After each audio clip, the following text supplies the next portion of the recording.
Alright, this is what we've been waiting for. Grimdark Future Warfleets 2.0. First game I played. First game I have seen on the internet. I recorded this a little bit. Somebody may have snuck one in by the time I finished recording this or recorded this and published it. But as of this moment of recording, I have not seen a Warfleets video batrep. And so here goes. I will warn you, I forgot a ton of rules. This is my first time playing Warfleets, FTL. The last time I played a space game, it was Star Wars Armada, and that was, I think Obama was president. So yeah, it was a while ago. And so I'm pretty excited about this whole Warfleets thing. I did have a lot of fun playing it. It was very fast as expected, and it flowed very well, even better than Star Wars Armada, which I love. I love Star Wars Armada. I just don't like its restrictiveness. I like how we're able to expand upon this universe and just paint things the way we want to, and yeah, just the freedom of Warfleets is something I really like. Without further ado, let's get into the fleets here.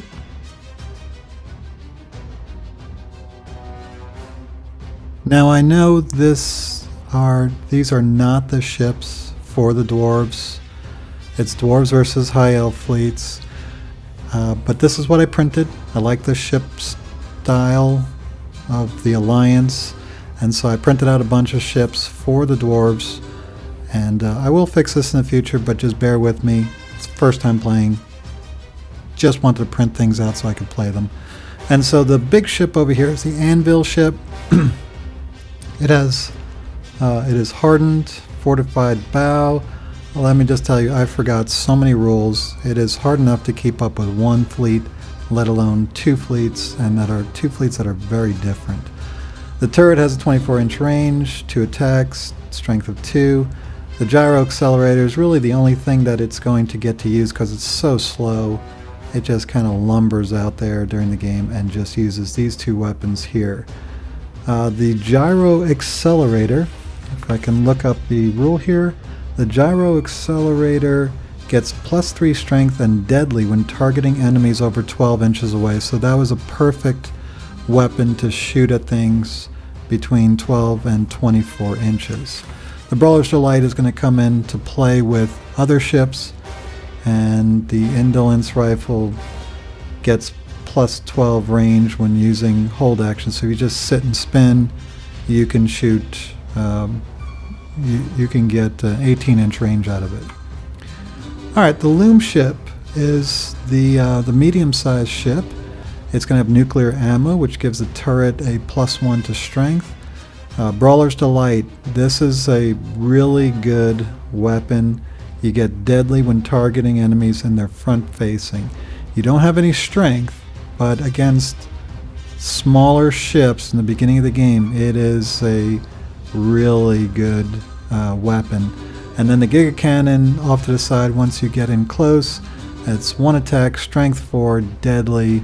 That's what you go after the big ships with when you get in close. So hopefully the idea is that you use the Brawler's Delight to knock out the little ships, and then when you get in close, you broadside the big ship. And well, that was the theory. Then we've got the two light ships, the Bellows ship. They have the Brawler's Delight. They're going to make a lot of good use out of it. A maneuverable ship like a light ship really does get a lot of benefits from the Brawler's Delight. They can stay in the arc, move around. And then rapid fire gun, that is for anti-squadron, really going after keeping the fighters off of their flanks. And then finally 3 squadrons of spool squadrons. They are just regular run-of-the-mill. They have 4-inch. They basically just engage other fighters 4 inches away instead of the normal 2 inches. Alright, so let's go over to the High Elves. We got the Colony ship, that's the big ship in the back there. They have regenerative skin, which is really cool. It gives you that kind of Babylon 5 feel of the white stars, so I really like the high elf fleets for that. Nuclear ammo to make sure that the turret is stronger, and a shield booster. And what the shield booster does, let me just look it up real quick. When you take a point of damage, roll a die, you get plus, it's basically regeneration.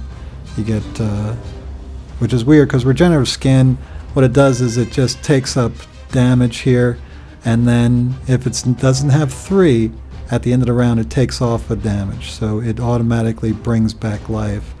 The shield booster, on the other hand, is regeneration, the regeneration rule from the other games. And then the fusion lance, this is the broadside deadly anti-ship. Again, when you get in close, that's what it goes for. And the precision cannon, that's your sniper rifle. What happens is when you take damage, the damage goes on whatever the defender wants to put it on, but with the sniper, the attacker gets to choose where the damage goes. And even though you can only do one attack here, it is actually effective because let's say I want to take out the fusion, I shoot another colony ship and I want to take out the fusion lance, I do 1 damage to it. Then the next damage has to go on the fusion lance. You can't spread it out on other systems, you have to finish the system first. So you can start the damage and then basically work on, and any other ship can finish the job on the fusion lance. Okay. The Spectre ship, this has regenerative skin, star cannon, and fusion lance. Again, fusions for that big ship on the broadside. Star cannon gets a lot of attacks, so it's really designed to go after lighter ships. It's not necessarily going after squadrons, after fighters, but it can handle the fighters. Then we get the soul ships. These guys are the anti-fighter. The shard cannons are anti-squadron, and they get an unmodified hits of 6 get +2 strength. So yeah, that's a really good all-around cannon. However, it is hard to hit ships. You're not going to go after the big ships with the shard cannons because you're going to the anti-squadron. You get +1 to hit against squadrons, but only hits ships on 6. So I guess shard cannons, you're going to get the +2 strength if you hit with the 6, and you get 3 attacks. So it's really a 50-50 chance of getting a nice hit on a ship. But really it's for blowing up everybody else's squadrons. And then finally the Hunter Squadron. It is a striker, which means that it gets +1 strength until the end of the round if the squadron activated while not engaged. So if I'm running around, I basically have 1 alpha strike shot and then that's it. So that's the Hunter Squadron. So in the first round you have the fighter phase that everybody's just moving closer. The light ships move up, the medium ships move up, the heavy ships, and they shoot at each other, but nothing's really going on here. They're just moving into position. Alright, so we've got the heavy ship. It does do damage on the medium ship of the dwarves in the first round. As you see, the nuclear ammo is damaged with the sniper rifle. And then the heavy ship for the dwarves gets to go, and it has a long-range weapon, and it hits the high elf medium ship and knocks out its regenerative skin right off the bat. So it used its gyro accelerator and its turret, and that's a total of 3 attacks. The gyro accelerator, of course, is going to, if you hit, you're going to do damage. And then with the turret, if you hit, you're most likely going to do damage with that strength of 2. So going after the medium ship with its toughness of 3, basically with the turret you only needed 5s, and with the gyro accelerator you needed 6 to wound. So all you have to do is just hit on 3s, which is not too hard, and that's what the anvil ship did. Alright, so that's the end of round 1, and that's the position of everybody. We go to round 2, and the dwarf fighter moves up to bait the High Elf fighters, which they accept the challenge. They put a damage on the Dwarf fighter, but then the second one comes in and does nothing. The third one then moves across the field, and the Dwarf Bellow ship moves up on the left flank and shoots at the light ship right over here. So he's shooting in here with the Brawler's Delight, going right into the front arc of that ship. And it also uses its rapid fire guns to broadside that fighter there. Okay, so it's shooting there. And with the Brawler's Delight, 4 attacks, 4 hits, 4 wounds. Yeah, you can see regenerative skin is gone. Shard cannon is almost gone on that soul ship. So the on the other side, the soul ship moves in on the fighters and the bellow ship of the dwarf. So we got the bellow ship over here and the dwarf squadron here. Doesn't work out too well though, as the dwarf bellow ship, once the high elf fleet comes in, does no damage to either the squadron or the bellow ship, and the bellow ship with its Brawler's Delight just absolutely eviscerates the soul ship there.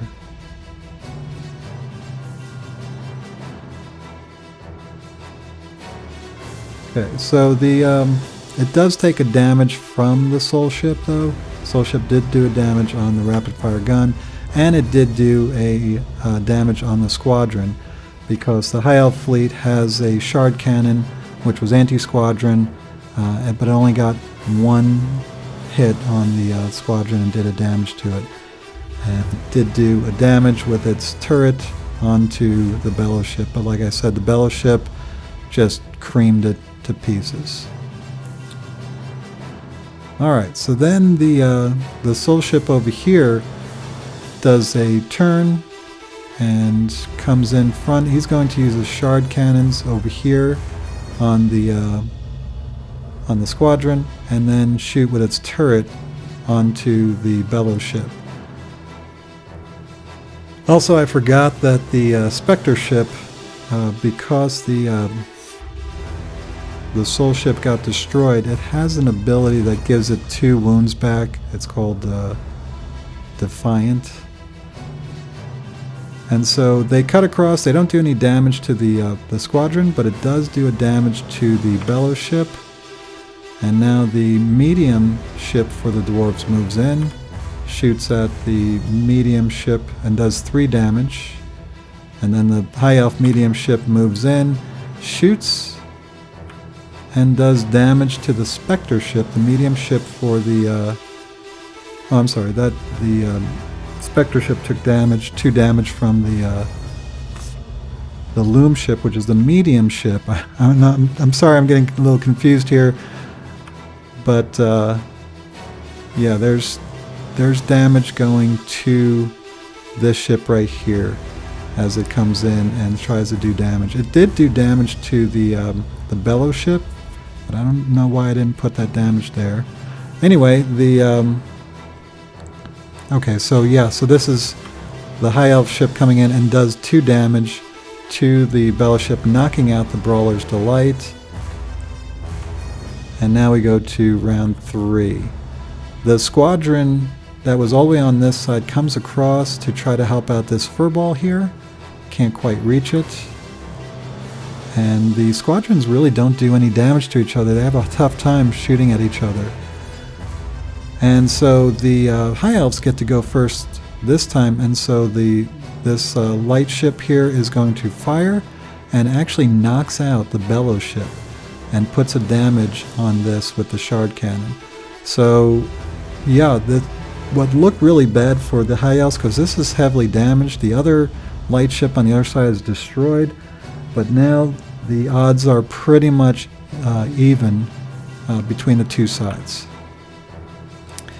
The dwarves cut their bellow ship across the bow of everybody, and doesn't really have any good shots, doesn't do any damage, but basically he's trying to get over here to mess up the fighter and the light ship. The medium ship for the High Elves cuts right across his bow and,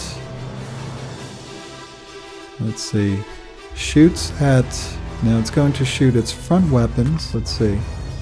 The Spectre ship shoots its star cannon and does 2 damage to this ship right here, the medium ship, and then uses its fusion lance, which is strength 2 attacks, strength 3, deadly, anti-ship, and just destroys this light ship. So now both light ships are out for the dwarves and the High Elves are in control.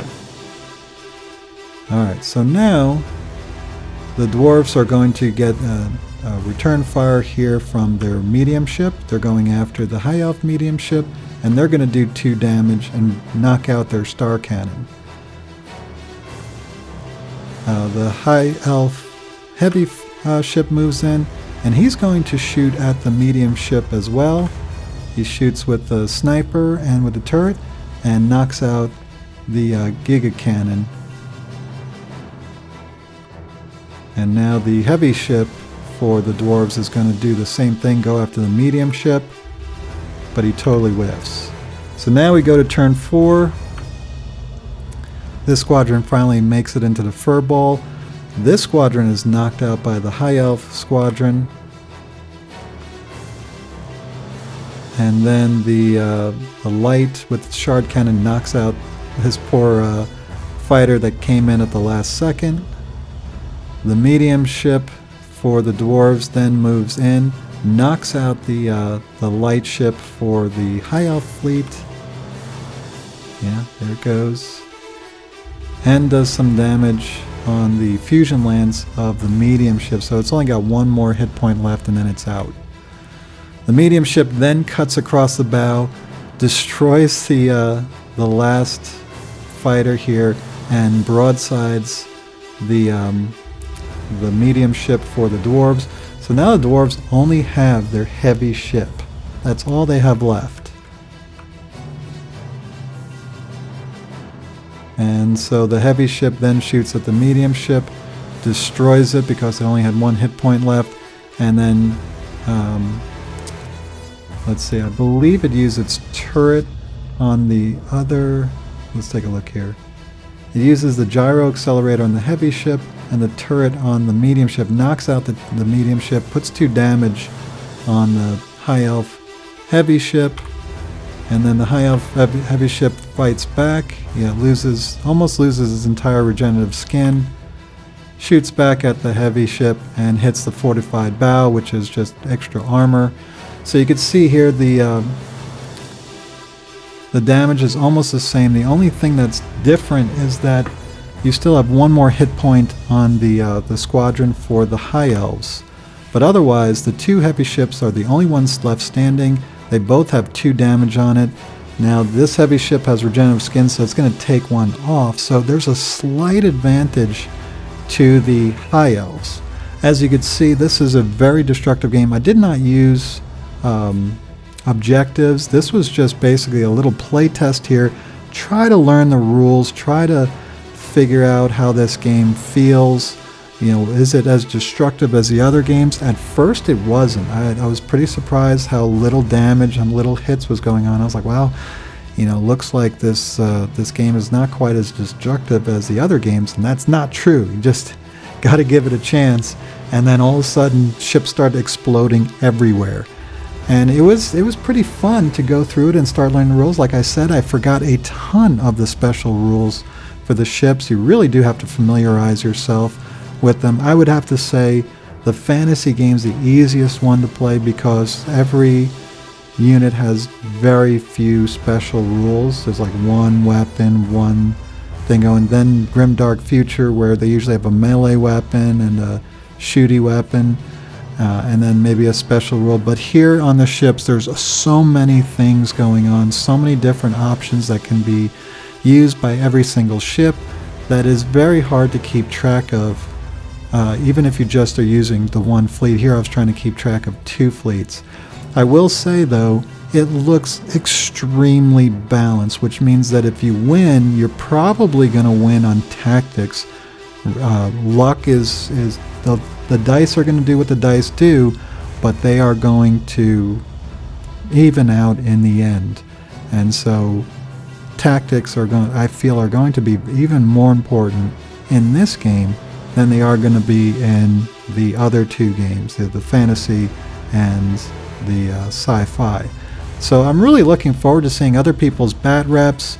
Obviously, they're going to be a lot better in this one. Obviously, the future ones that I'm going to do with Warfleets are going to be a lot better than this one, because first of all, I'm going to get a human opponent, and we're going to see exactly how these fleets shake out and how the scenarios, and learning all the rules and objectives and all that stuff, planets, nebulas, whatever. And I'm looking forward to it. It looks like a fun game. Not as quick as the sci-fi game, I think, but it was pretty fast.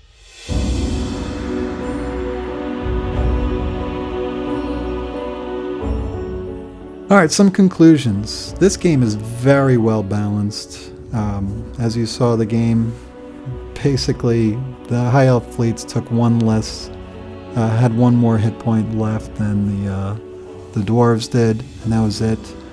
You don't need a lot of models. This is a low model count game. Even if you play a 450 point game and you use a lot of light ships, you know, you're talking 10 models. You know, I mean, that's a skirmish model count type. If you're playing one of the skirmish games for fantasy or sci-fi, you're looking at about 10 models that you're playing with. This has a very different feel than the other 2 games. It flows different. You're locked into the phases, and you have to move a certain distance. If you decide to make a regular move, you got to move the full distance. You want to go to cruising, you got to cruise the whole distance. So yeah, once you make the decision, you are moving that whole distance.